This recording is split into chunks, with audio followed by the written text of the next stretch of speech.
Matinding pinsala ang iniwan ng walang humpay na buhos ng ulan. Diyan naman po yan sa La Trinidad, Benguet. Grabe po yung mga videos online, mga kapatid. Rumagasa nga po ang kulay putik na tubig sa Barangay Pico.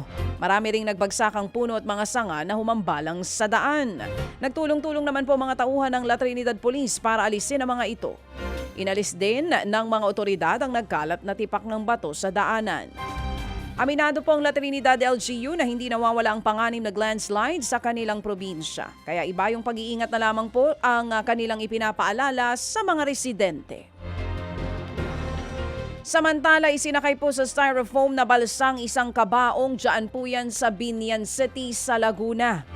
Bumaha kasi sa lugar matapos po ang walang tigil na buhos ng ulan.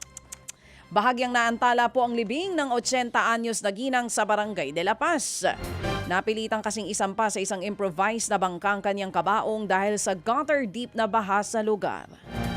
Naisakay sa sasakyan ng kabaong nang marating po ng mga nagtulak ang parte ng kalsada na wala ng pagbaha.